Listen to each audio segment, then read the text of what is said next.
They dumped me at a freezing Colorado rest stop at midnight, laughing like it was some kind of joke. My phone was dead, no cash, no jacket, just the echo of their car peeling off into the dark. They said, "Let's see if he can make it back." I did more than make it back. I disappeared. And 15 years later, they found out exactly what I'd been building while they were busy laughing. Stick around, because what happened next, they never saw it coming. That summer I turned 22, I was just Jake Miller, invisible and going nowhere fast. I lived in a small Nebraska town where life moved slow and nothing ever changed. I worked at my dad's hardware store 6 days a week, stacking paint cans and fixing lawnmowers, while pretending I didn't hear him sigh every time he looked at me. College? That was a joke to him. "A waste of money," he'd say, like my dreams were silly hobbies. My dad, Tom, was old-school hard hands, harder words, and the only thing he respected was sweat and silence. My brother Ethan, though, he walked on water. Star quarterback, full scholarship, straight teeth, and a smile that could sell a lie. He was the one who could do no wrong. Me? I was the mess-up. The one who couldn't start a chainsaw right. The one they laughed at when I tripped on the porch steps. I got used to being the background noise in my own family. So when Dad called a family road trip to my uncle's wedding in Colorado, I didn't ask questions. I packed my bag like a good son and climbed into the back seat. I should have known something was off. The jokes were meaner than usual that week. Ethan kept whispering, "Don't get lost, loser," and my mom just laughed like it was nothing. The night before the trip, I heard them talking in the kitchen. Voices low, a strange tone I couldn't place. Still, I brushed it off. I'd learned not to dig too deep. What I didn't know was that they had a plan, and it didn't include me making it home. Somewhere along a lonely stretch of Colorado highway surrounded by pine trees and silence, they left me. No money, no phone, just the dusty road and the sound of their car fading into the mountains. They said, "Let's see if he can figure it out." Like it was a game, like I was a joke that needed finishing. That was the last time I ever saw my family the way I used to, and the first time I realized I was going to have to build a life from the ground up, with nothing but my name. 3 days into the road trip, I was already done. Not just tired, not just annoyed done, in that way where your soul feels bruised. My dad, Tom, and my brother Ethan had slipped back into their favorite game, making me the punchline. Every time I mispronounced a word, spilled a drink, asked a question, there was a comment. A jab, a look. Ethan would smirk like a sitcom bully, and Tom would shake his head and mutter something about how I'd never grow up. Mom Linda would occasionally mumble, "That's enough, boys," but she never raised her voice, never looked me in the eye. She didn't stop them, she never stopped them, she'd just turn her face toward the window, like if she didn't see it, it wasn't happening. Tom wasn't just a hard man, he was the kind of father who'd throw your dinner in the trash if you were 5 minutes late. Who'd slam your bedroom door open at 3 a.m. to yell about a cup in the sink.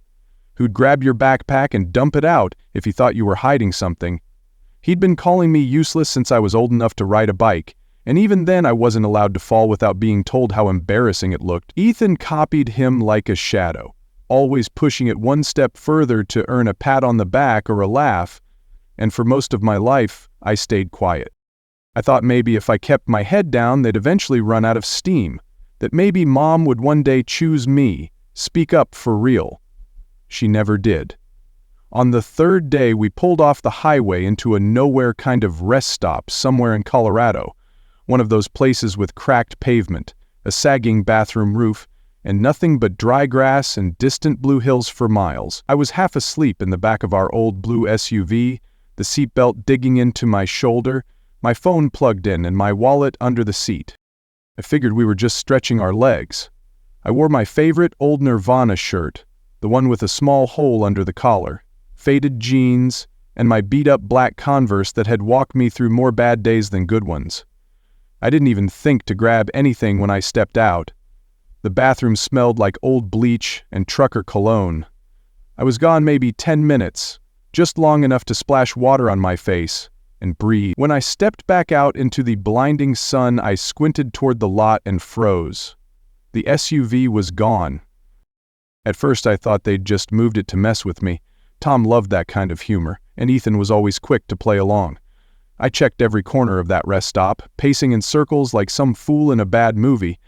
I opened the trash bins, called into the wind, even peeked inside the vending machine area like they might be hiding behind it waiting to yell, "Gotcha!" But the minutes kept past, then an hour. I sat down on the curb and tried to steady my breathing. My legs started to shake. My mouth went dry. I told myself it had to be a joke. A long, cruel one, sure, but still just a joke. I mean, who leaves their own kid, their own brother, in the middle of nowhere? But then I remembered the way Ethan laughed when I asked if we'd stop by the canyon. The way Tom glanced in the rearview mirror like I wasn't there at all. My stomach started to twist. After an hour, a trucker pulled in and asked if I was okay. I looked him in the eye and lied. I told him someone was coming. I didn't even believe myself when I said it. By hour 2, I stopped pretending. The quiet settled in heavy, the kind that makes your bones ache. I looked down at my shoes, at the dust gathering around them, and I knew they weren't coming back. They'd left me. My own family had looked at me, flesh and blood, and decided I was disposable. Not worth the space in the car, not worth a text or a second thought. Just gone. I tried to tell myself it was just a test, something to toughen me up, something they'd laugh about later. But the truth sat with me like a stone in my chest. This wasn't a test. This was the end of something. Something I never really had to begin with. That moment broke something in me. Not in a way that made me weaker, but in a way that made everything crystal clear. If I was going to survive, I'd have to do it alone. And maybe that's exactly what I needed. My first instinct was survival. I thought about borrowing a phone and calling them, begging them to come back. I pictured Mom picking up, her voice shaking, telling me it was a misunderstanding. But as I approached a woman wrangling 2 toddlers into her van, something deep in my chest tightened. I paused. All the memories came rushing in, Dad standing over me, screaming because I'd missed a spot cleaning the sink, Ethan doubling over with laughter when I stuttered during a school presentation, Mom sitting quietly as it all happened, saying nothing. I could almost hear Ethan joking. Bet he's crying like a little girl and Dad replying, "He'll figure it out," or "He won't. Maybe that'll teach him something." That was the moment I decided I wasn't calling. I wasn't going to crawl back to people who thought leaving me in the middle of nowhere was funny. I asked the woman if I could use her phone, and instead of calling them, I looked up a shelter in Grand Junction about 40 miles away. I told her my family had an emergency and left me behind, but someone was coming. She hesitated, but after a moment she told her kids to scoot over and gave me a ride. That first night at the shelter was brutal. I had no ID, no money, just the clothes on my back and the sting of knowing I was completely alone. Mike, a guy working the front desk, let me use the shelter's computer. I stared at the screen for a long time, debating whether to try and track them down. But I stopped myself. Why chase people who didn't care if I lived or died? Instead, I searched for cash pay jobs, how to replace my ID, and made a new email. 2 days later, I was scrubbing dishes at a diner called Rosie's. Betty, the owner, looked like she'd seen 10 lifetimes and wasn't impressed by any of them. Purple hair, sleeve tattoos, and the sharpest eyes I'd ever seen. She looked me up and down and said, "You steal, you're out. You work, you eat. Start now." That was it. No hand-holding, no pity, just work. I did doubles, crashed back at the shelter and wore whatever clothes were donated that week. Mike helped me file for a new ID, and with my first paycheck, I bought a prepaid phone from Walmart. A week later, the phone rang. It was Linda. Her voice cracked when she asked where I was, said they'd been worried sick. She claimed they waited just down the road, that it was a joke, that I must have wandered off. I could hear Ethan laughing in the background and Dad barking at her to tell me to quit being dramatic. My gut, cold with fear just days before, turned to steel. I said, "You wanted to see if I could make it on my own? Watch me." I hung up, blocked the number, and changed phones the next day. Before I did, I watched the missed calls tick up to 27. They weren't worried. They were mad that their punching bag didn't come crawling back. A month later, I moved into a tiny studio above a laundromat. It reeked of detergent and hot metal, but it was mine. I got promoted to prep cook, learned to use a knife properly without losing a finger, and started getting better at life, one awkward step at a time. Betty became my mentor, gruff, sharp, but unexpectedly kind. One night she said, "You've got good hands, quick, steady, you're not useless, kid." I almost cried right there next to the onions. I checked my old email once in a while. Linda sent long guilt-tripping paragraphs. Tom said I was throwing a tantrum. Ethan called me dramatic. I never replied. I didn't need them anymore. Still, it wasn't easy. I'd scroll through Instagram, see people smiling with their families at Christmas or at beach trips, and I'd feel that familiar, hollow ache. But every morning I woke up, walked to Rosie's, and earned something, a small life. A good one. After 3 months, Linda emailed again. "Your grandma's asking about you, just let us know you're alive." I deleted the email, threw out the SIM card, and let that part of my past die quietly. That same night, Betty taught me how to make her famous peach cobbler. She said I had a feel for baking, called it a gift. For the first time in my life, I believed someone. 5 years later, I saw Ethan's face on Facebook, not because I searched. I had a burner account to check in sometimes. He'd been arrested for a DUI, wrapped his car around a telephone pole. His old high school football photo still looked smug. His mugshot looked small. By then, I'd upgraded to a small one-bedroom with real windows. I was assistant manager at Rosie's, studying business part-time. The kind of thing Tom said only lazy people did. I had 2 friends, my neighbor Sam, who brewed terrible beer and played old records too loud, and Betty, who called me her adopted son when she was tipsy. Then came Sarah.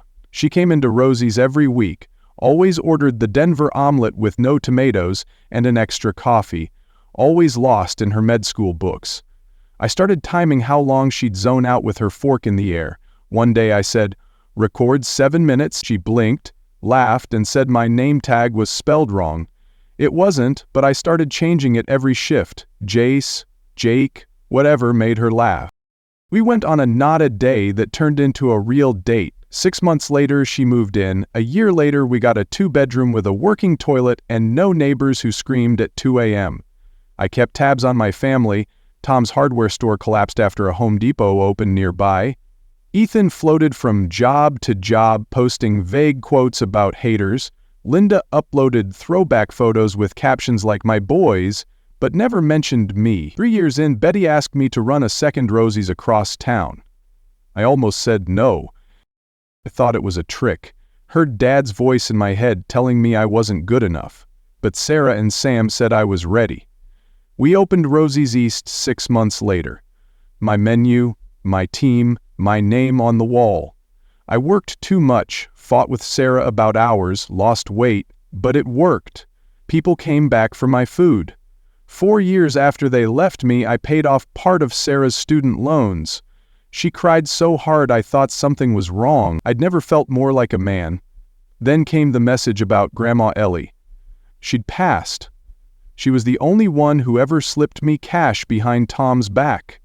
Whispered, "Get out of here someday."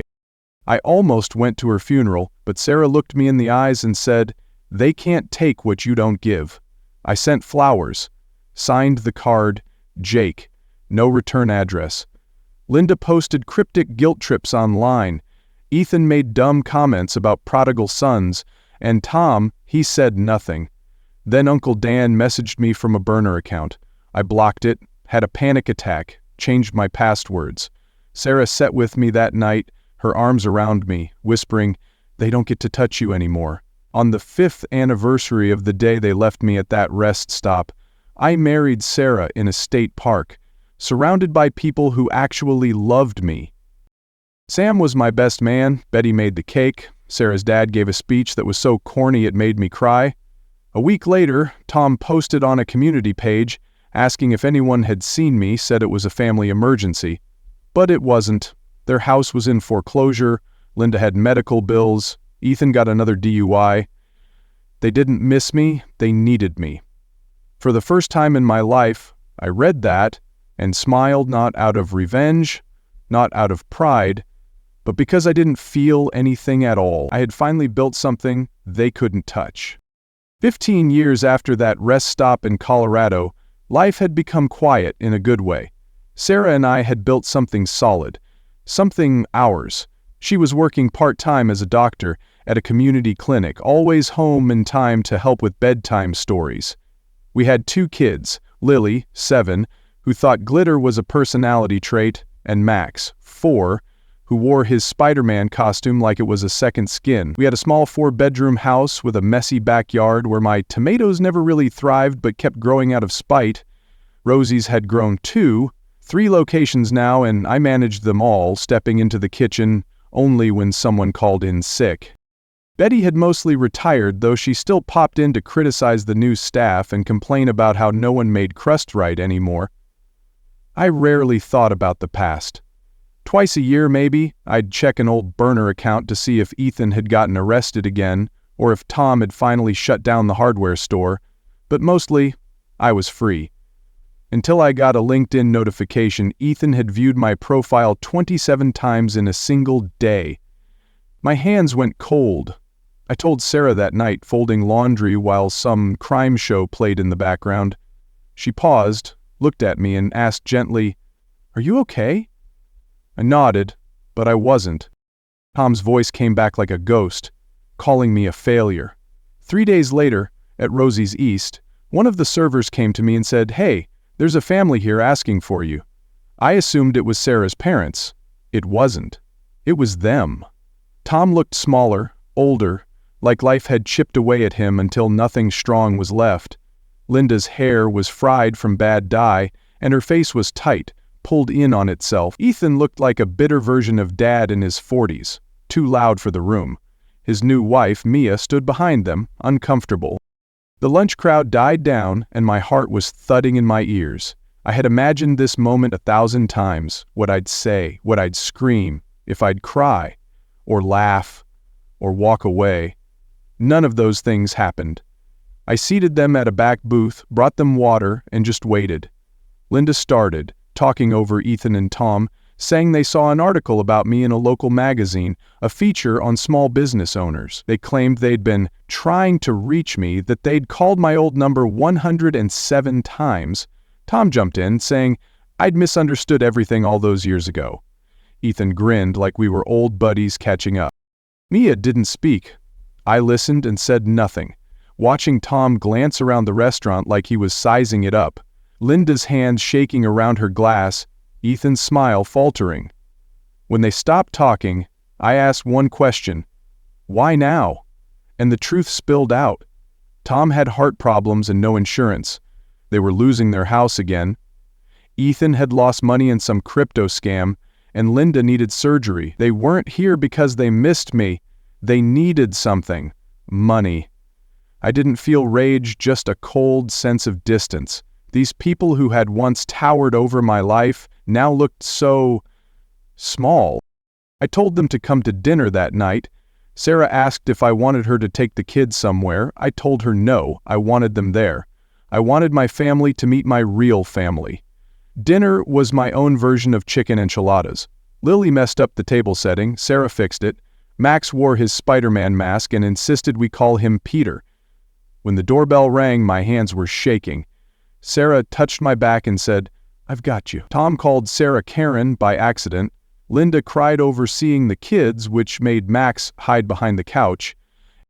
Ethan and Mia made awkward conversation, and Ethan kept circling back to family helps family like a bad sitcom plot.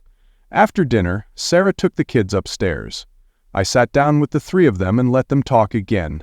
Same story. Tom said he always believed in me.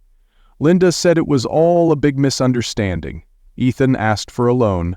They needed $20,000, 0 cents. I looked Tom in the eyes and asked if he remembered what he told me on my 18th birthday. "You can't disappoint me once, you're not my problem." I asked Linda if she remembered staying silent while he ripped up my college letter. I asked Ethan if he remembered telling my first girlfriend I was probably gay just to mess with me. They froze. Tom tried to get angry, his voice rising just a little, but I didn't flinch. I handed him a check for $73.50, the price of a Greyhound bus ticket from Grand Junction to Nebraska back in 2010. The silence that followed was heavy. Tom's face turned red. Then he exploded. Called me selfish, called me ungrateful. Linda cried again. Ethan stood up, angry now. Mia looked down at her plate. I stood, told them to leave. They walked out into the dark. I watched Tom crumple the check and throw it on the porch. I locked the door and stood there for a long time. Sarah came down, asked if I was okay. I said I was. Later that night, we watched the security footage. Tom yelling in the driveway, Linda wiping her face, Ethan staring at the house like it owed him something, and then they left. I haven't seen them since. That night, after the door was locked and the house fell quiet again, I stood at the kitchen sink staring out into the backyard where the porch lights spilled across the patchy grass and the crooked tomato cages that never quite did their job. I wasn't angry anymore. I wasn't even relieved. I just felt still, like something heavy had finally settled and wouldn't shift again.